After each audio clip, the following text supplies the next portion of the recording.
Hi, welcome to another episode of Look Ma No Hands. My name is Linda, and each week I talk about what I'm wearing.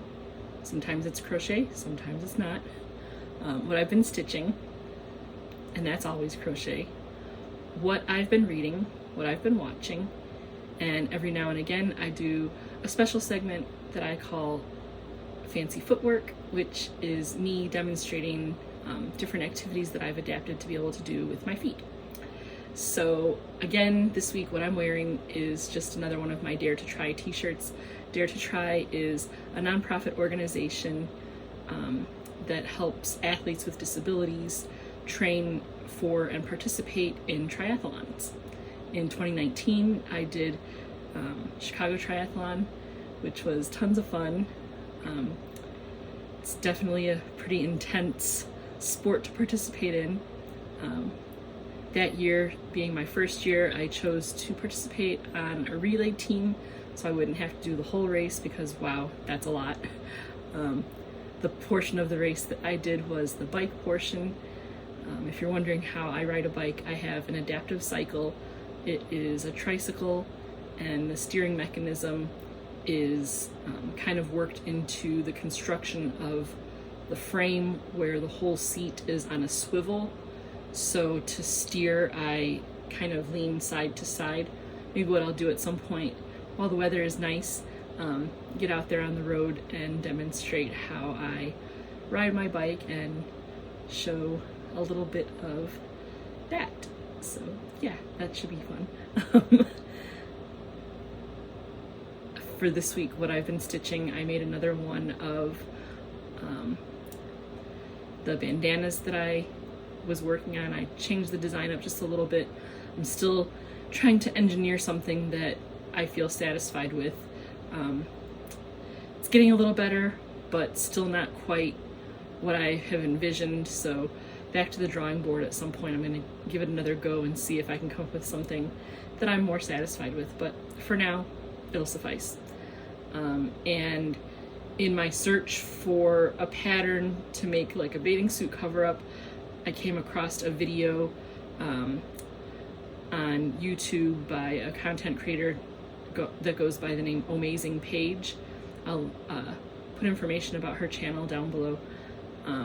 She does a lot of videos where she compiles lists of patterns according to a topic of interest. So the last couple of episodes that she's done have been 50 plus dresses for summer and then 50 plus skirts for summer.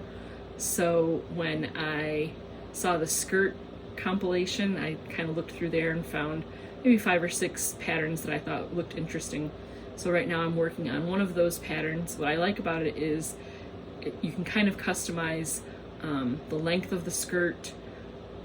This particular pattern has like a side slit, so you can customize like how far up you want the slit to be, how long you want the skirt to be, and it's also customizable in terms of kind of fit to design for your size. So definitely I would say size inclusive since it's kind of made to measure. I went ahead and did the waistband as per directions. It's probably about 1.5 inches or 2 inch wide waistband, and then made to measure for my waist circumference. And then I've started working on the main portion of the skirt. It's just kind of like a mesh style, intended to be like a cover up, or maybe worn with like bike shorts or something to that effect, just to kind of like dress up your outfit if you're out and about and want to be comfortable but still want to be kind of cute. So yeah, that's what I'm working on this week. That particular design is called the Gathered Mesh Skirt by AC Crochets. She has a lot of like really summery type patterns. I've seen a bunch of them. They're very more like beach wear type of things, or maybe festival wear. What I like about a lot of her designs is she does like made to measure. So you kind of take your own personal measurements or the measurements of whoever you're making it for, and then go from there. So I just think that's kind of cool, because then you can make it however you need to for yourself or the person you're making for. You can customize color. Oftentimes she shows different ways to finish off the edges of things. Just if you want something a little bit more fancy, or if you want to just kind of stick a little bit more simple. So those designs are pretty cool. And then what I've been reading this week, I finished off Remarkably Bright Creatures by Shelby Van Pelt, and it ended pretty much the way I had kind of predicted as I was reading along. I was very satisfied with the ending because it's kind of what I thought would happen at the end. All of the kind of up in the air parts were resolved, and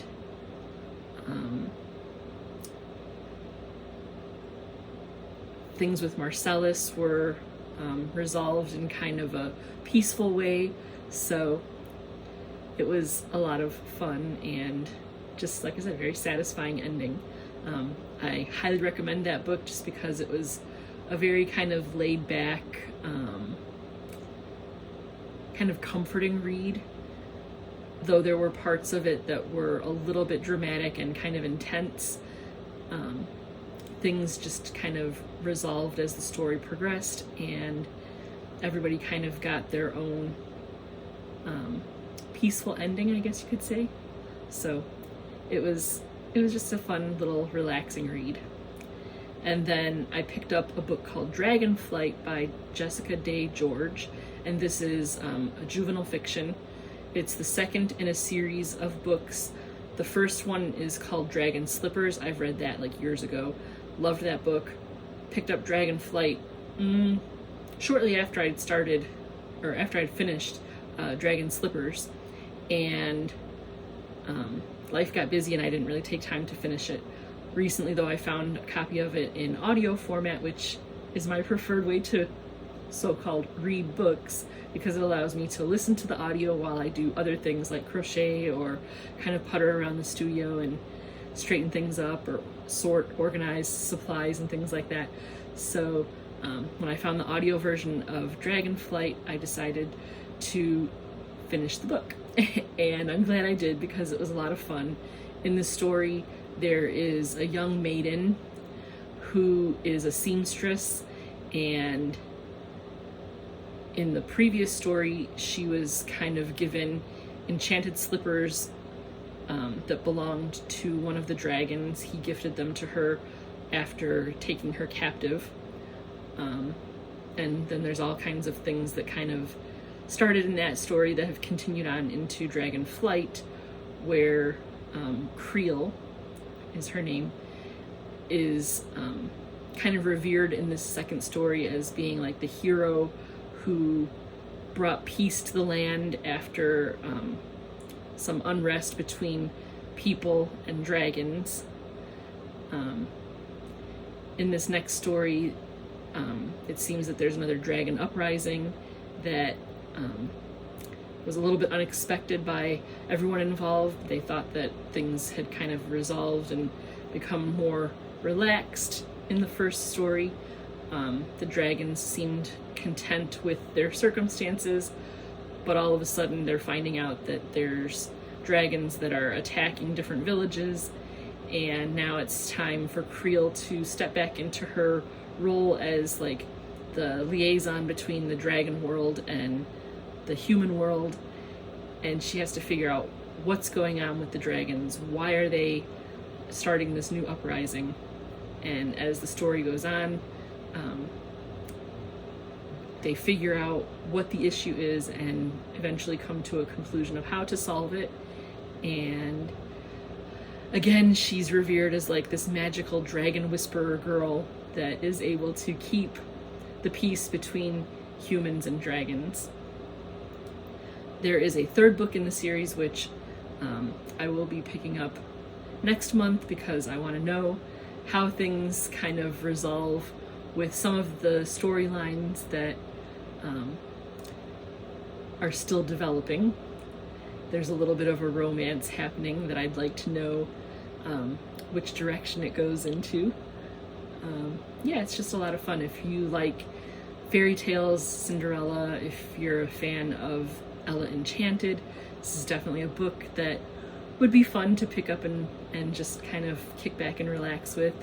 If you have any like middle grade kids in your life between like 5th and maybe like 6th or 7th grade, kind of that upper elementary, early junior high, this might be a book that they'd like to sit down and just relax with.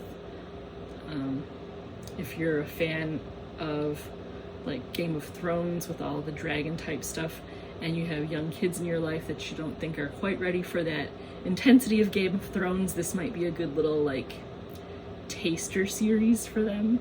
So yeah, a little more watered down, digestible, youthful version of Game of Thrones. So yeah, and then I also started a book called The Keeper of Lost Things by Ruth Hogan. When I read the description of this book, I thought it sounded very interesting.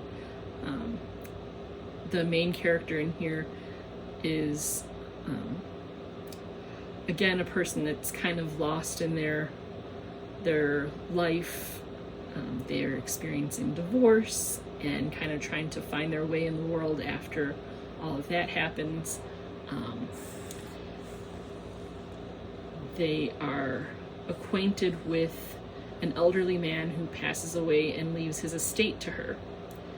And it's unexpected for her because she did not realize the level of connection they had was such that the gentleman would leave his estate to her.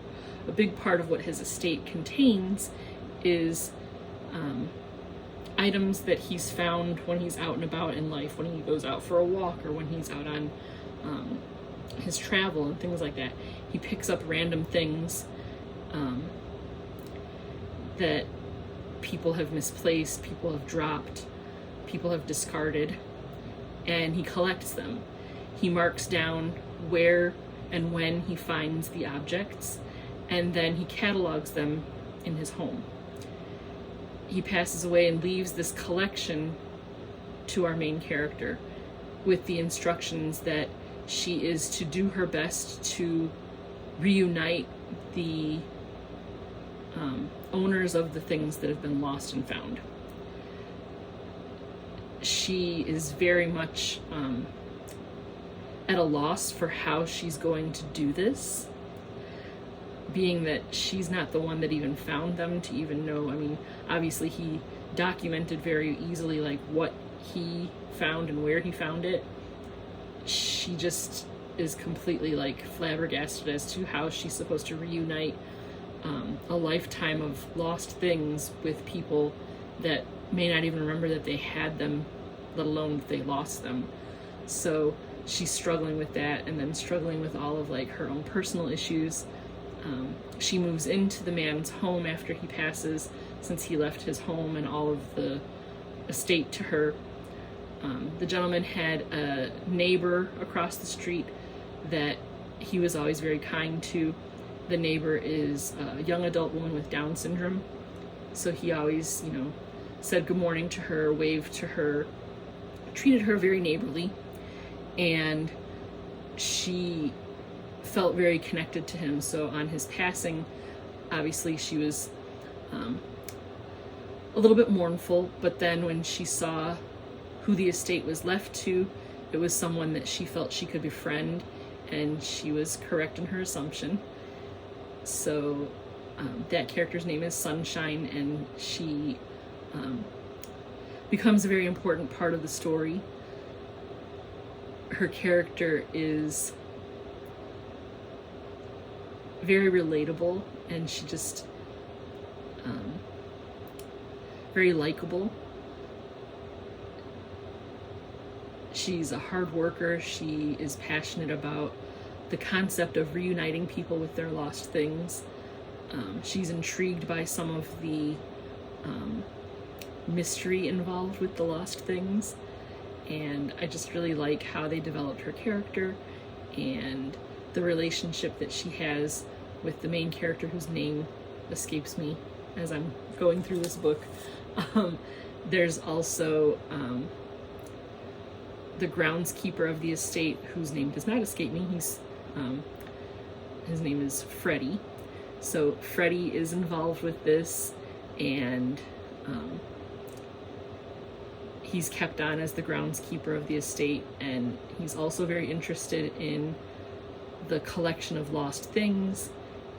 He comes up with an idea to start up a website where they can advertise all of the things that are lost, and people that have heard of the lost things collection start kind of popping up and coming into the story to reclaim their lost things. And they tell the story of like how those things came to be lost and all the fun facts of what's going on with the lost things.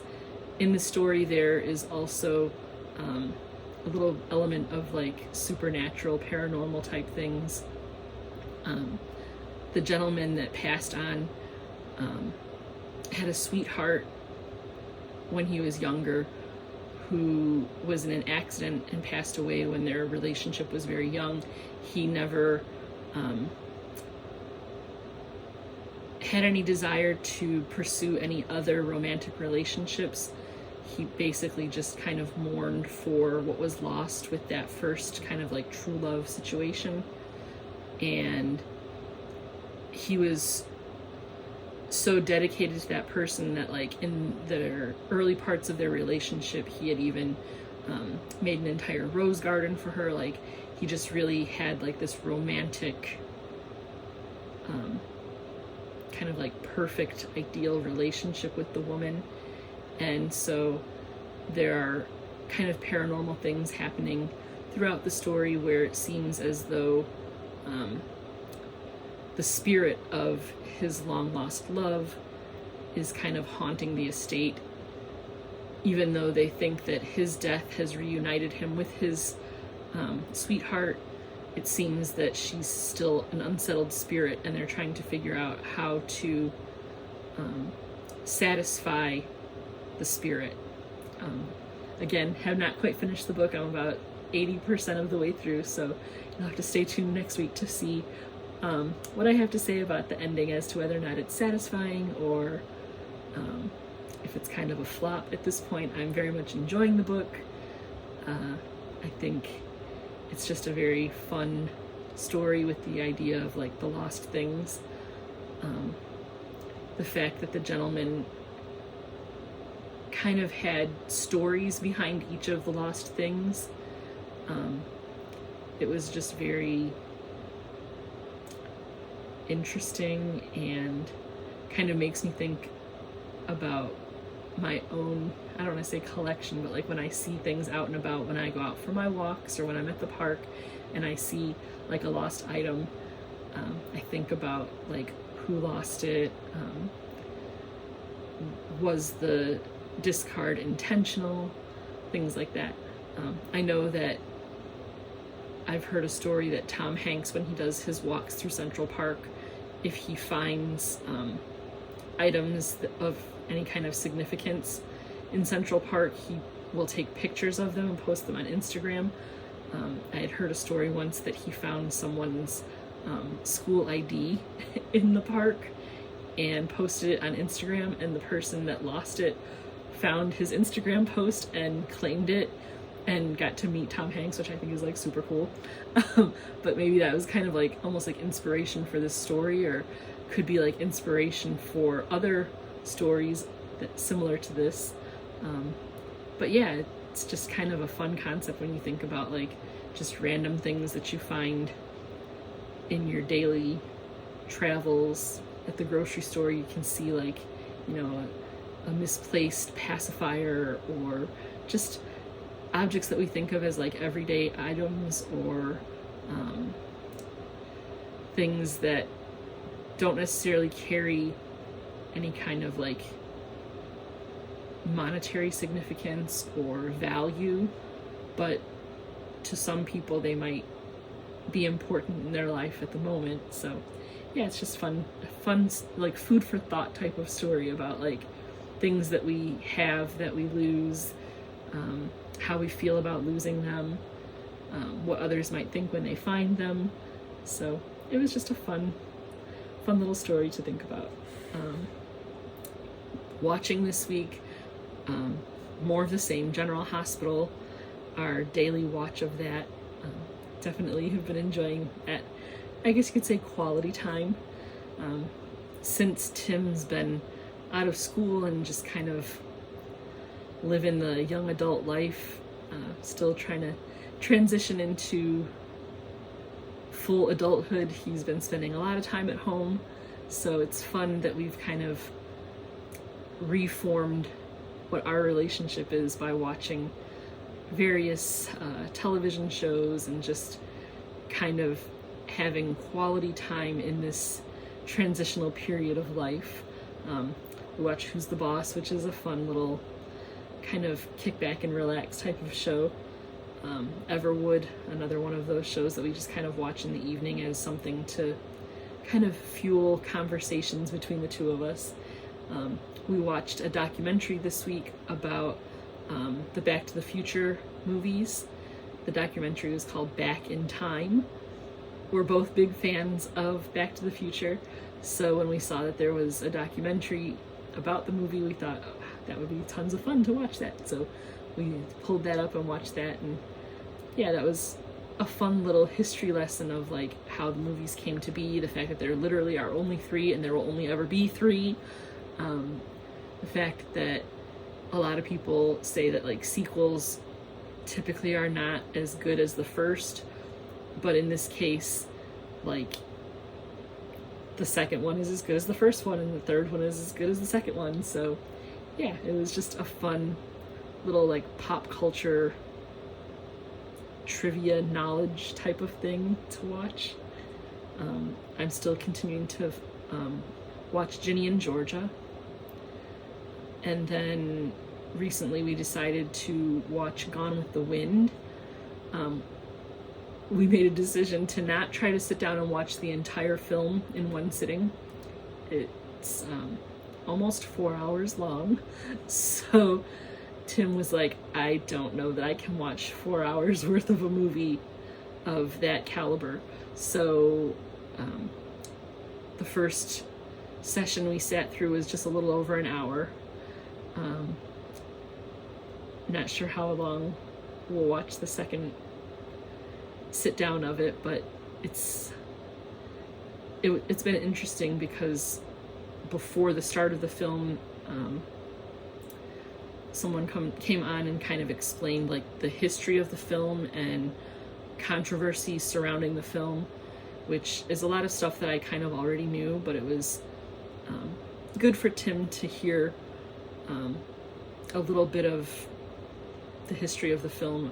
I mean, the movie's 90 plus years old, so just thinking in terms of like, that's a long time for a film to endure as it has, and kind of the ebb and flow of